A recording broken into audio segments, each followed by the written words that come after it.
here tonight. Check in. Love you all here. Love you all here. Hey, she like you out tonight? What's your last name?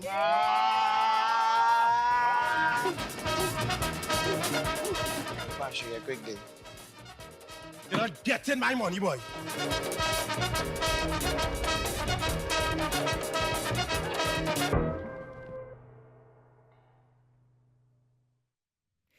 Welcome back to the Now Morning Show, where it is a fantastic Friday for more reasons than one. We are joined by Scene Productions as they get ready to air Fantastic Friday and another short, Mass Prep, this Friday, or rather Friday the 3rd of November at the Big Black Box. And to tell us more about it, Shari Petty, the creative director, the producer, and the extraordinary mind behind Scene Productions and these pieces are here with us, is here with us on the Now Morning Show. Good morning, Shari, and welcome back. And she also has brought along Raquel Vasquez LaRoche, the person at the helm of El Puente, is it? El Puente. El Puente. Yes. One of the groups that was observed in one of the pieces that we're going to explore this morning. So ladies, good morning and welcome again. Good morning. All right. I'm real glad that we're getting to see this again because I had the pleasure of seeing Fantastic Friday at the Film and Folklore Festival earlier this year, was it? Yes, earlier this year. It feels so long ago. And I was blown away by how relatable, realistic, and entertaining it was. So I am looking forward to seeing it again and even more. Congratulations on a job well done. Very excited to show it. You made Fantastic Friday epic, honestly. It really captured the essence of what the excitement is like at a carnival time. You go into your fair, well, you might duck your taxi driver, your fare, whole kind of bacchanal thing. But where was that story born out of? Any of that is true? I mean, parts of it. I feel like, when I was younger, I used to have like a lot of cool adventures with my friends and, trying to get into parties and, don't have the money to actually get in. So I kind of decided to like write a story surrounding some of the little challenges we had at late teens.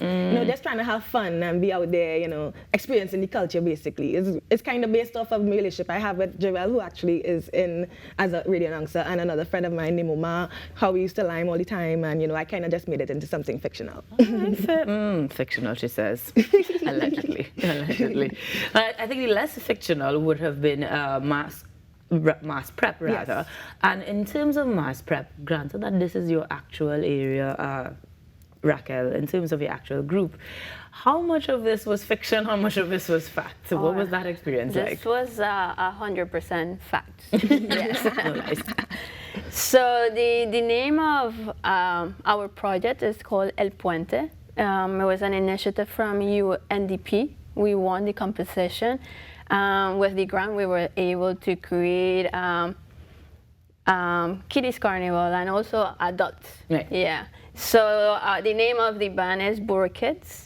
And from a whole September to Carnival time, we got the chance to, make the costume with the kids, show them the performance. Maria Nuiter, who is our official Bora Kid, she's from Venezuela, Choroní. She was the one conducting all the practice with the kids to show them how to perform the Bora Kid, because it's a character that you find here in Trinidad, but also in Venezuela. Reason why we call the project El Puente, because it's a bridge between the two cultures. So that's why that's why we wanted to show. So we had Venezuelan kids and we also had Trinidadian kids in the project. To show them the similarities that we really have between the two cultures. Beautiful. And it was wonderful. We had to show how the Boroquitas perform in Venezuela, which is through Parang. So we did it during December time, New Year's. And then how we do it here in Trinidad during Carnival. And it was, yeah. I've seen it, and I'm absolutely thrilled that, again, these things are being captured and shared. And I know that there wasn't just the Burkies as well. There was also the Moko Jumbies. Yes. Yes, we had a few visuals for those as well. And so we have the experience of just following these children, learning how to do exactly that, the mass and the performances in an epic way. Shari, in terms of your storytelling or your perspective specifically, because these are stories that we know, that we have heard before or experienced before, what is the dynamic, the one or two things that you do differently to make sure that there is Shari's perspective, that the scene is different? I mean, I feel like by default it becomes my perspective. I honestly make work that I'm interested in. So most of the characters that I choose to document. So in Mass Prep we have 4 episodes. We have the Blue Devils, Moko Jambi, Burkits, and Jab Malassi. And I genuinely wanted to know how they went about doing what they do. Right. I had no idea the full process of things, and also thinking for the future. If one of these characters or some of these characters are no longer popular or around, there's at least some kind of formal documentation of the full process of what you need to do to get into character and to preserve our history, basically. So honestly, it's just a lot of the work that you see from me is out of genuine curiosity. I want to see how something like this works or looks. Even Fantastic Friday, some parts of it are documentary format. So like, we shot during actual Old Mass, and we shot during actual events, party events, mixed with the actual script that we had. So I'm able to have a level of realness and authenticity while still maintaining like a scripted narrative as well. Now, these are particularly short for now. I mean, Yeah. Well, Mass is Mass Prep, the 12? next 2 episodes are going to be 20 minutes each. Okay. And then Fantastic Friday is 12 minutes. Okay. So then, the question is when we get in that full-length, or the next full-length feature that we could look forward to, outside of the black box, maybe in cinemas, what's going on with the scene productions? What's next? We're writing. Things coming next year for sure.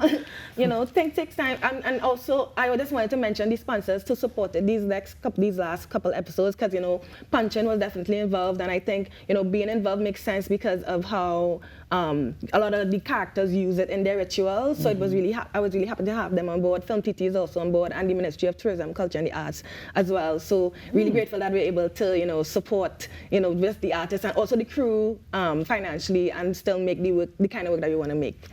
Definitely an accomplishment in that, right? Because a lot of people don't have those sorts of support systems and try to make it happen, and you do an exceptional job. So this is why I'm hoping we get even more in the near future. For sure. If we wanted to connect though, how do we find you? Because we're heading to the black box, but before that, we want to see what other projects you're up to.